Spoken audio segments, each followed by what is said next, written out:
Hi, thanks for joining me on the Listen Up Girl podcast. I'm your host, Zach Reynolds-Freeman, and bringing you the LGBTQ plus news from Listen Up Girl for Sunday, August the 16th.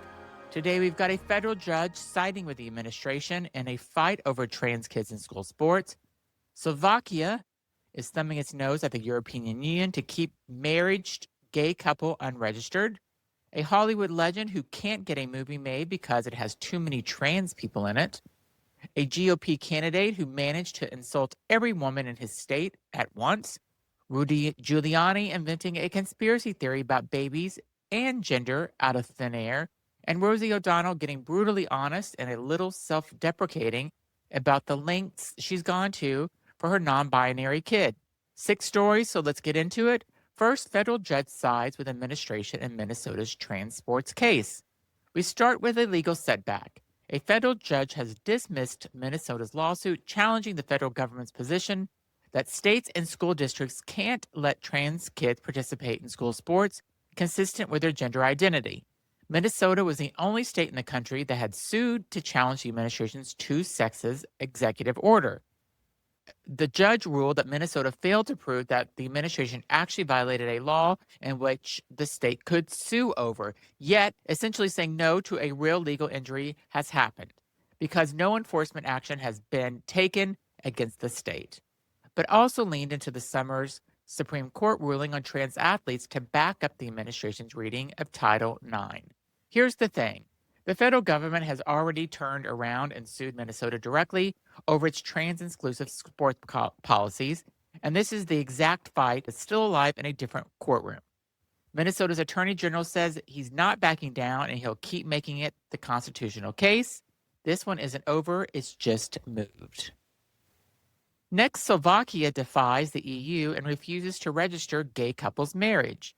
Now to Europe, where a married gay couple is being denied recognition in their own country, and it's turning into a full-blown standoff with the European Union. Ivan Novotný and Metod Špaček are both Slovakian citizens who were married in Austria back in 2020. Both countries are EU member states, and under the EU law, that marriage is supposed to be automatically recognized across the bloc. Last December, the couple applied to have their marriage registered back in Slovakia.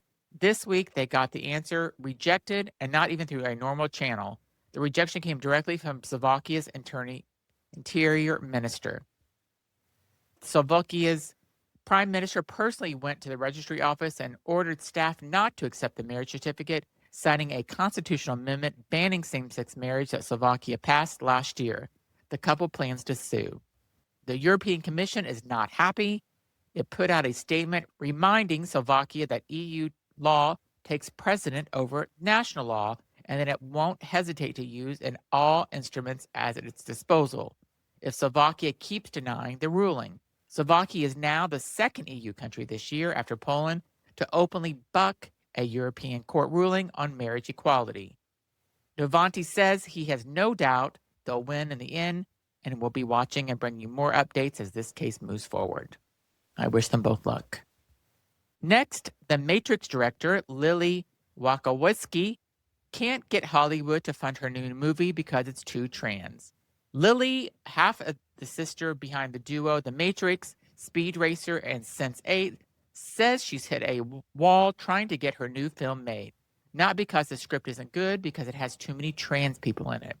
The movie is called The Hunted, a $10 million dystopian thriller about 2 trans women investigating a crime that leads all the way to the top of the government. It's in late-stage production, fully scripted, ready to shoot. But Lilly says Hollywood's executives keep passing because, in her words, the cast is wall-to-wall trans.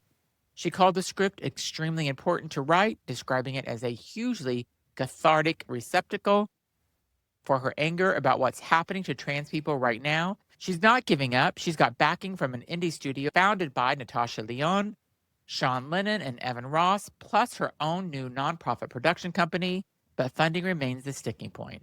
This lines up with a broader trend. A recent studio report found 0 trans characters across 225 major film releases this year. 0. Laverne Cox has publicly said that her income has cratered under this administration because trans acting work has simply dried up. This is an industry-wide issue. Lilly's Stuck movie isn't an isolated story, it is an industry-wide issue. Next, GOP's candidate, more masculine insult blows up in his face. A little political self-own for you. A Republican candidate is facing serious backlash after attacking his Democratic opponent, a woman, by saying she comes across as more masculine than him. It went about as well as you can expect. Critics pointed out that the comment wasn't just insulting to his opponent, it was an insult to every woman who doesn't fit some narrow, old-fashioned identity of femininity. One critic summed it up simply: how any woman could vote Republican is beyond comprehension. The remark is the latest in a string of Republican candidates this election cycle, reaching for gendered insults and having them detonate on contact. Add this one to the pile. Now we go to Rudy Giuliani invents a baby gender conspiracy theory out of thin air. Now for something that would be funny if it weren't so unhinged. Rudy Giuliani has apparently figured out what New York's childcare plan is really about: teaching 6-month-old babies to become transgender. Yes, he actually said that.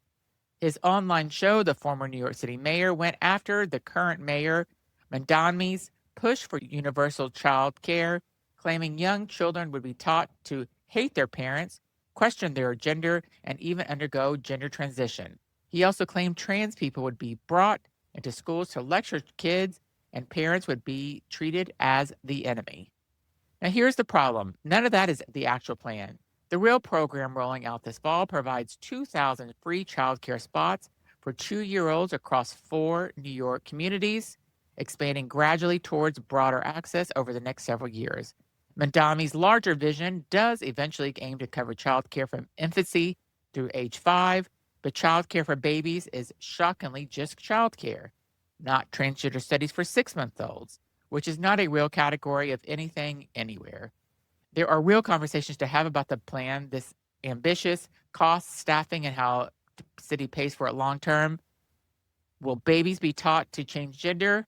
Is not one of them. Sometimes the culture war really does eat itself. I think he needs to be put away because he seems mentally ill. If he's just coming up with they're going to change 6-month-old babies into transgender, what is wrong with him? What is wrong with these people? Help them. Then we're going to end with Rosie O'Donnell, the they tattoo and the very honest struggle with pronouns. Something warmer to close on. Rosie O'Donnell sat down with Amy Poehler on the podcast and got refreshingly honest about how hard it's been to consistently use the right pronouns for her 13-year-old non-binary child, Clay. O'Donnell told the story of how Clay came out as non-binary. She kept slipping up and saying she, so Clay started holding up a piece of cardboard and said they every time she got it wrong, like a silent deadpan correction. Eventually, O'Donnell took Clay to a tattoo shop and had the word they permanently inked on her wrist in Clay's own handwriting, so she'd never forget.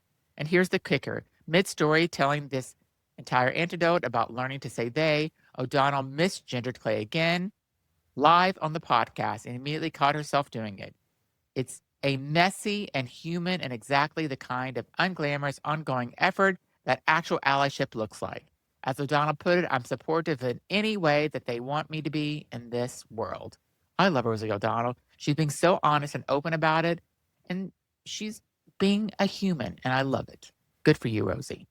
Now that's your story for today, Sunday, August the 16th. A court loss in Minnesota, a standoff in Slovakia, a Hollywood legend fighting for a trans representation, a campaign insult that backfired, a conspiracy theory that fell apart on contact with reality, and a mom still learning out loud and perfectly, and a tattoo to prove it. If today's episode meant something to you, think about it, follow the show, subscribe wherever you get it, and leave a rating and review because it generally helps more people find us.